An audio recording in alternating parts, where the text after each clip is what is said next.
Hi guys, Michael Bell here, and welcome to another one of my whole stream videos here on YouTube. Today it's the 29th of May, and I'm just going to do kind of like a bit more of a, I suppose, a back of house video. I want to talk you through kind of the blanket sessions, and it was just a short film I just completed. I did speak about it in a previous video blog, but if you missed that, go back and give it a watch.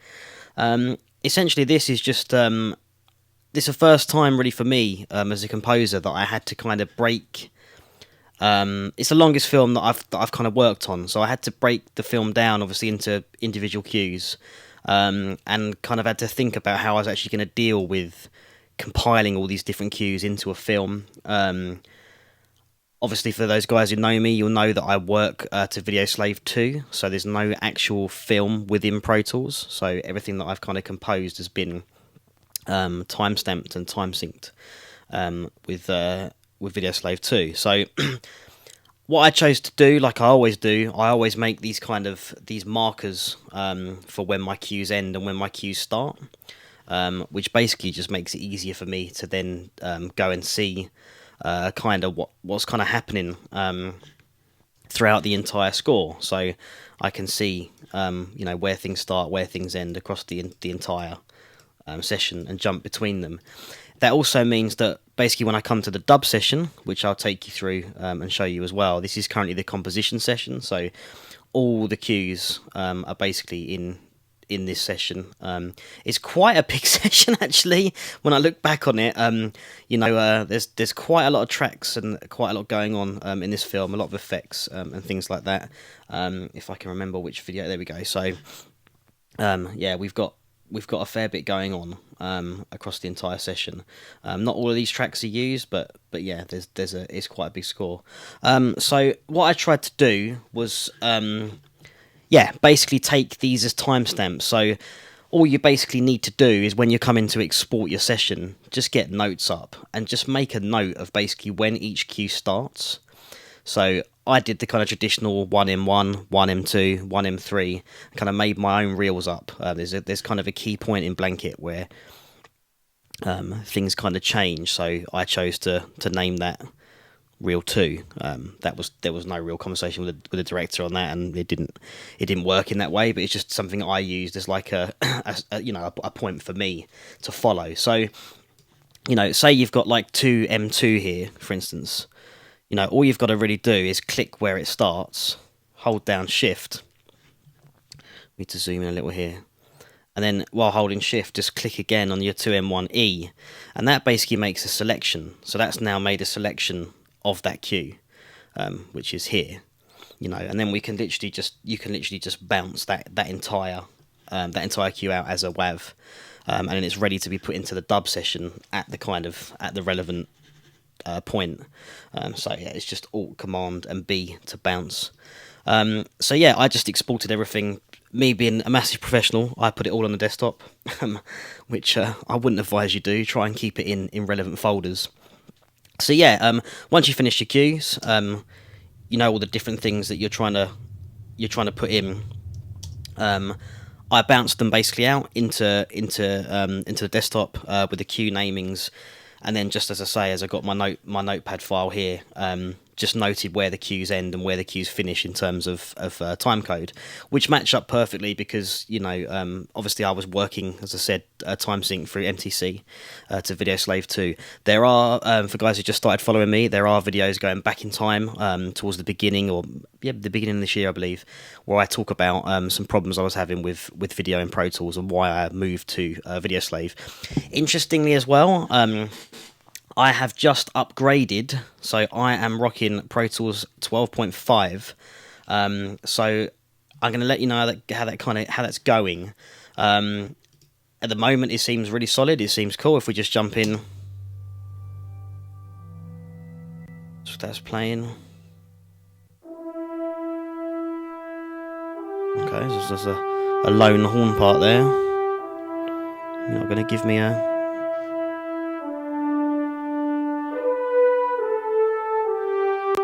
Okay, let's have a quick look what's happening there. So I need to jump across to.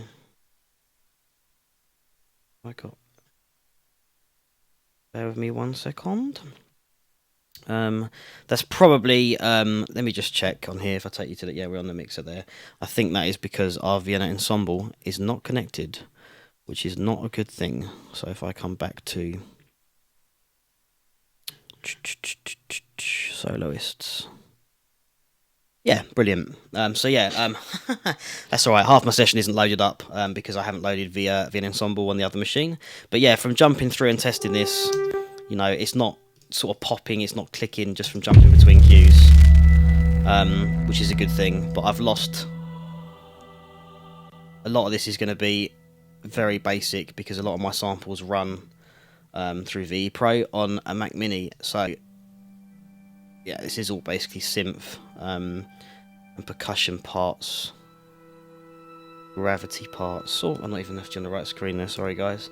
Yeah, so don't worry too much about that. I wanted to go through and show you some of the cues, but the whole score is out on Apple Music, Spotify, Tidal, Google Play, you know, all the stores. So and there are a couple of cues on my SoundCloud page, so you can find that just soundcloud.com/MWBellMusic. So yeah, go and check that out. Let me know what you think. There's the finale cue, which is this one, and some kind of middle stuff from the film. So those are available. So yeah, anyway, so that's what I did basically. I just went on, and without me digressing too much, I've got all my kind of compositional parts in here, all my kind of all my tempo changes, all my meter changes, all my markers in terms of where cues end and cues start.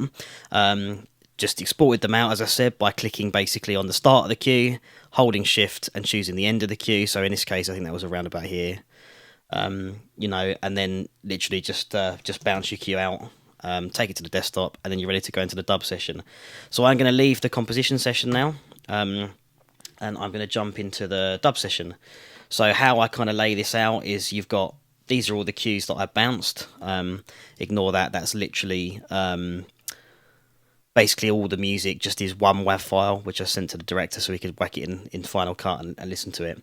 So these are all the cues exported out. As kind of pre-mixed or pre-mastered, if you like, cues to the film. So it's all there. So yeah, then I've got basically my compositional sessions, which we just saw, which is all the cues in one. Some people might even have kind of duplicate sessions for this, and they'll kind of, each cue, if you like, has got its own session. I suppose it all depends how big your project is that you're working on, but for me, it was fine to have one session for the entire film. A lot of the kind of, you know, really what I loaded up, it kind of was consistent across the film. So there wasn't really any sections where all of a sudden you had, with the exception of kind of some horn parts at the end for the finale, most of the instrumentation was kind of the same throughout the film. So I didn't need to kind of start loading ridiculous amounts of sessions in. But anyway, I digress. So this is my dub session, which I load now. The dub was interesting because obviously I kind of, on this one, I kind of started by cleaning up some of the audio. It did need a little bit of work. The director at the time didn't kind of have anyone free to do it, so I just sort of stepped in and just did it. I'm not exactly a great dialogue editor by any shape or form, but I gave it a go and I think it sounds okay.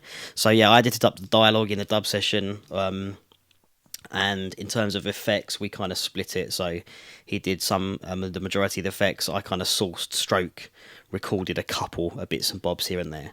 But really, this set, so yeah, I suppose it's a little bit of a stitch and paste in terms of there's lots of different stuff going on in this session via various different people, as is common with film.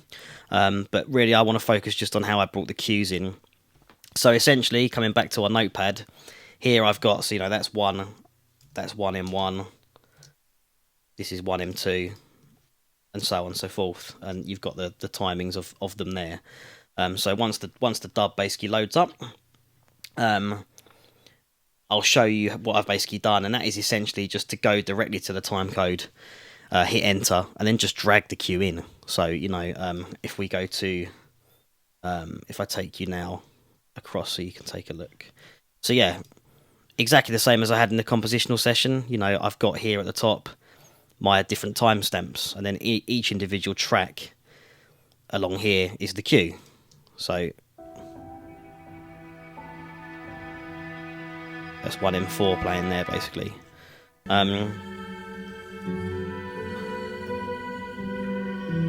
So all I basically would do would be to come to my notepad, say for like, let's take one M4, I'd take this time code, Command C, go up to the top in my main counter here, and just literally Command V on top of it, press enter, and then hit enter on the numerical pad, which creates a new memory location. And then from there you can just name it exactly what the cue is.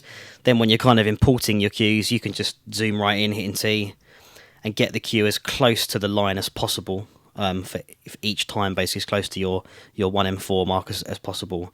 And then you're going to be in time. So everything you've written to the film is basically there completely in time. So that is basically how I did my dub.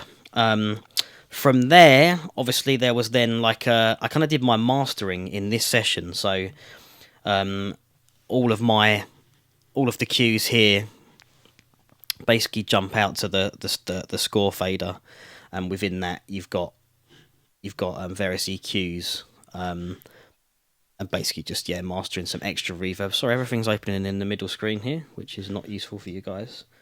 So yeah, we've got some extra reverbs. If I bring you back to the main sequencer, some limiting really, some EQ. Well, no, I didn't really do much, just boosted it very slightly in the highs there. But the individual cues have got, I've got EQs basically on every single cue throughout the film, just because some of it was a little boomy with the dialogue. So it's more EQ here really, and just a bit of limiting, and some brick wall, of course, just to bring up the levels, but not a lot, nothing too harsh. I didn't want to kill the dynamics completely from it. I'm currently using T-Rex for a lot of the mastering. I'm looking to move to kind of Ozone, but I know T-Rex, so I've kind of just stuck with that now for the past sort of 3-4 years. But yeah, so there's a little kind of like a very crash course in how I got the sessions across for Blanket.